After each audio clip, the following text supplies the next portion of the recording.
Hello, hello, welcome back ladies and gentlemen. We're gonna have a PvP, a mirror matchup for today. And I picked up this one because it involves two very popular players. They're getting a lot of visibility lately, they stream frequently, have been gathering a lot of fans. And well, in my opinion, I think it's totally deserved their popularity. They're quality gamers, they already proved that on some online tournaments and some live events on the international scene. So I think we're gonna see more good things coming out of them in the future. I think they might hold the potential to rise all the way up to the top of the Starcraft 2 food chain. Interesting facts about them: they're both South Korean and they both decided to move on to the international scene, to the foreign scene, and just drop their Korean pro gaming teams where they were before. But let me present the players, might be easier like that.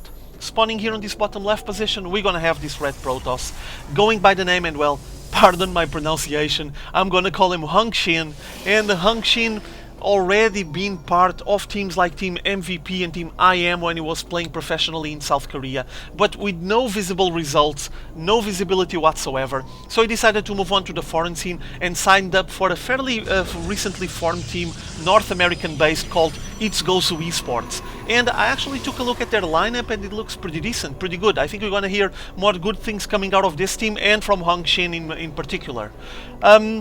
He's a good player, already showed some interesting results. For example, he had some really nice wins and good results on one of the major online events, being that the TL Open, organized by Team Liquid. And that's a sign of quality. It's a tournament that attracts a lot of top gamers. And well, let's see if he's able to face against another very menacing force, spawning here on this top right position and going by the name of, well, on the tag OGSHero, because he's playing here on his Korean account on the Korean servers, but he's currently LiquidHerO, member of Team Liquid, quite a solid Korean pro. This guy already played on Code, participated on the GSTL, and if I'm not mistaken, you guys correct me if I'm wrong, but I recall him getting qualified for Code by eliminating on that pre-qualifier stage. He eliminated on the finals Dong Raigu, so respect for OGSHero, really good results. Also, he goes by the nicknames of Cute Toss, but the most important one, Mini Bisu. Whoa, that's menacing. Bisu is a beast playing Brood War, and if it's a sign of the quality, okay, respect for LiquidHerO. Also, as you guys know, he participated not long ago on MLG Rally with some really good results, by the way. He did quite well there, ended up on a 6th place with some epic battles going on. So I think his reputation is totally deserved, as well as Hwangsin, obviously, and all their popularity they've been gathering lately. It's just a result of their work, their efforts. Now, let's take a look at what's going on in this game. Being a PvP, as you guys know, there's a tendency to be quite similar on both sides. Also, PvP has its own tendency to form some really short matches. Very aggressive, very straightforward, with lots of early aggression going on, try to kill off the game early on. And also, the players have to commit themselves to a lot of micro, dedicate themselves to focus all their attention and have the best decision making possible when facing his opponent. Any unit that you have more than your opponent might be the deciding factor. It's basically a game of inches, so whoever is able to gather up the biggest army or fast enough gather his economy to be able to replenish his army and keep warping in more and more units on your assault will probably have an advantage here, a clear advantage that might result on a crushing blow on the early stages of the game. I'm hoping for this game to go a bit longer. Let me be honest, basically because I know the quality of these two players and I'm hoping for them to provide us with some good matchup with lots of micro and a very intense battle going on. So, taking a look here, we had gateway into Cybercore, 2 more gateways, so working out of 3 gates, while on LiquidHero's side, he's already going for the Twilight Council and playing out of 4 gates, so 1 gate extra here for LiquidHerO. This might result in some troubles for Hwangsin. For now, seems like he's not going to be worried about anything else besides getting some units out and prepare his defense. And here he comes, the first probe arriving here, instantly shotted, and meanwhile, the warp gate tech was finished on both sides. They're warping in some units there, and it seems like we're going to have a confrontation here. There it is, those Stalkers versus Stalkers with a single Zealot backing up, and some sort of clamp move here with 2 more Stalkers showing up from the eastern side of the map, and there it is, pushing Hwangsin all the way back into his main base. Keep in mind, and taking a look here on the bases, you can see that there's already the Twilight Council getting finished by Hwangsin, and the Blink tech is getting researched by LiquidHerO, so he is a bit ahead on his tech compared with Hwangsin, meaning that he's gonna have the Blink way ahead of his opponent, and also this is gonna be troublesome for Hwangsin. Depends obviously on the timing from LiquidHerO, but if he's able to hit a sick timing, like in the moment he has the Blink and before his opponent gets his own Blink, because as you can see he's just starting it, he's just a little bit delayed, he's going to be able to have Blink Stalkers facing non-Blink Stalkers, and that might result on a very messy main base battle for Hwangsin. Apparently LiquidHerO is just taking the aggression here, he's been massing up a lot of units around this proxy pylon, and seems like he's gonna try to push once more, and here he goes. Inside his base, what else is going on? Just taking care of his pylons, getting his supply rolling so he doesn't get blocked. And Hwangsin trying to make a sturdy line here, a defensive line, to provide them with some sort of holding the aggression coming from LiquidHerO, and here he comes once more. Some Zealots there, but the Zealots are doing absolutely nothing. We're witnessing here Blink Stalkers against non-Blink Stalkers, by the way. The Blink is almost getting finished by Hwangsin, but still not quite there yet, and that will result on very grave damage done to his Stalkers. LiquidHerO advancing once more, trying to shoot down his opponent, focusing the fire on that Zealot. All of the shots that the Zealot absorbed obviously were shots that weren't hitting the Stalker, so beneficial for the Stalker force from Hwangsin. And here they go, facing each other, 11 versus 11 at the moment, focusing their fire, an aggressive Blink there, trying to focus fire on the front line from LiquidHerO, damaging a lot of those Stalkers, but plenty of them survived with some awesome micro done by LiquidHerO. There's not much left from the forces of Hwangsin, but he was able to thwart his aggression, pull back into his main base, and try to replenish once more. 12 versus 7, this is getting troublesome. Keep in mind that he's still working out of 3 gates, while LiquidHerO is working out of 4 gates, so as long as the economy keeps rolling, he's going to be able to replenish his army faster and warp units faster as well. Apparently here on LiquidHero's side, he keeps getting more pylons, he starts to rack up quite a count of Stalkers, 13 versus 9, and still no signs of progress on the macro game for any of the sides.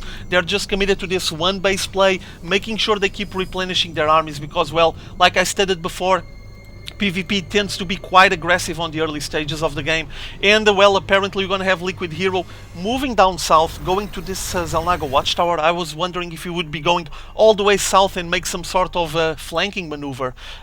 There's 2 ways of approaching this area here, through this ramp, or going all the way down south through this area, and maybe going on a different approach, on a different position, might surprise your opponent. For now, what I can see is that he's making a very long concave here, very long line. This will provide them with some huge DPS, and meanwhile on Hwangsin's side, well, seems like he's gonna send a guinea pig, a test subject on the front, single Stalker heading there, and with a single Stalker from LiquidHerO, oh, instant Blink there, avoiding the shots, running all the way back, and look at this big line. This is a very menacing force, and he keeps bringing more and more.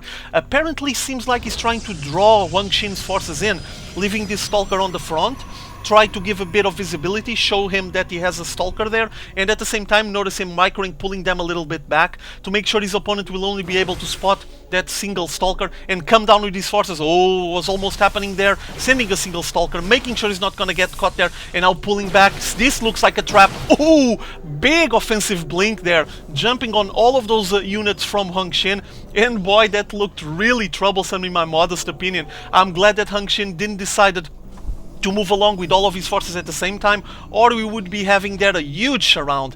For now, seems like they're just preparing to gather up and start a big battle here. Hwangsin has the better positioning, a long line to be able to DPS. Here he comes, LiquidHerO trying to climb up that ramp. There's plenty of units on the back, not doing much, just dancing there. And now with this offensive Blink, he's going to be able to jump right onto Hwangsin bases. A lot of blows being traded off here. Stalkers versus Stalkers, trying to chew down the forces from Hwangsin. Let's take a look at the count once more. 13 versus 12. LiquidHerO with a little bit of an advantage there. Also on the supply, as you can see, is a little bit ahead. And again, the aggression didn't resulted in anything. They were able to chip away into each other's Stalker count, obviously, but that's it. Inside the bases, there's not much else going on, and seems like that LiquidHERO is going to flank all the way from the south. He's going to try to catch his opponent off guard by showing up here on this bottom position, and here he goes. Some Stalkers, noticing that the movement was being done from the south, try to shoot down the forces before he gets surprised and get all of those Stalkers right on top of his. And apparently Hwangsin is just trying to get some sort of a forward position here, a garrison, making sure that he's going to be able to detect and counter any units moving through this ramp here, but also from the south, so he doesn't get surprised in any way. But oh, LiquidHERO is going to prepare a bit of macro here. There it is, expanding to his natural expo. Really late expansion, but I mean, on a PvP makes perfect sense. You know how things work here. And also getting DTs, Dark Shrine getting built on the back of his base. So he's going to be able to thrive on his economy, have a much healthier economy than his opponent. It doesn't seem like Hwangsin is going to plan on any sort of expansion. He's just committed to this one base play and get as big of an army as he can. And oh, we're going to have a hidden probe on this corner. We might have some surprise with warp gates later on. Maybe create a proxy pylon and warp in some DTs straight into that main base from Hwangsin, and that's going to be troublesome. For now, LiquidHERO trying to defend his nexus. He pulled all the way back, so now he's on the defensive position with Hwangsin advancing, being the offensive Protoss this time. Already proxy pylon there on the back, and seems like we're going to have a big skirmish occurring here on this ramp that gives access to the natural expo from LiquidHERO. And here he comes, climbing up with that Zealot trying to take the lead. Several Zealots from LiquidHERO also trying to take the blunt of the blasts, the majority of the shots from those Stalkers, trying to just take some of that DPS off his opponent. And notice that single sentry providing the Guardian Shield, helping out with the DPS as well there, helping out with the damage taken, reducing it, and like that try to dominate over Hwangsin forces. But now things are looking really troublesome. First of all, as you can see on the count, 15 Stalkers, 1 Zealot against 2 DTs and 11 Stalkers. You can follow the DT action on the pip window, and meanwhile Hwangsin apparently has the bigger force. He's going to shoot down this nexus, going to finish off the expectations that LiquidHERO had to be playing out of 2 bases. A single DT trying to grind down the forces from Hwangsin, aggressive blink once more right on top of the forces from LiquidHERO, and LiquidHERO doesn't have much of a defense here anymore. This looks really complicated at the moment. Look at his forces dwindling down so quickly, and Hwangsin is going to have free reign right on top of this mineral line. There's a single DT there trying to rack up some kills, but a single DT will take some time. And meanwhile, there's more DTs just wreaking havoc inside Hwangsin's main base, destroying all of that mineral line, forcing all of those probes to run away, and now focusing their damage on all of those production buildings. Meanwhile, here on the LiquidHERO side, well, Hwangsin decided to pull back, to retreat. He seems like he might be heading down south to help out on his base. He's a bit desperate because, as you guys could notice, he didn't have any way of detecting those DTs. He was able to pull out now an Observer, and there it is, Observer showing up here with LiquidHERO just squeezing his DT out of range to make sure he wouldn't be getting it destroyed. And all of the forces from Hwangsin, even the probes showing up here on the main base, they're gonna shoot down the whole worker force, it seems, and start working on the production facilities. Meanwhile, that DT is destroying here this proxy pylon, so no more reinforcements getting warped in really close to LiquidHERO's base, and now shooting down the pylons that are powering up all these buildings.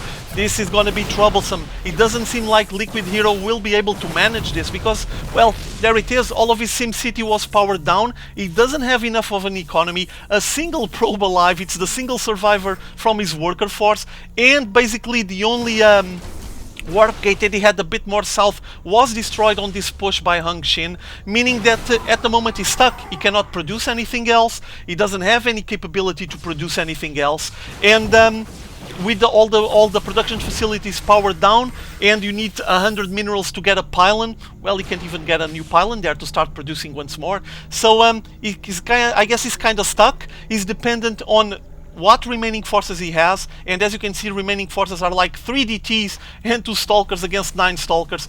This looks really troublesome, but meanwhile on Hwangsin's side, as you guys could follow on the pip window, there's basically nothing left. He has these Zealots here in the DTs destroying most of the base. There's only some pylons and a single assimilator destroyed. Hwangsin already received a while ago the warning saying that his base was going to be revealed, he didn't have any nexus anymore, and notice this, oh, he was able to detect those DTs and finish off the aggression before he lost the last pylon.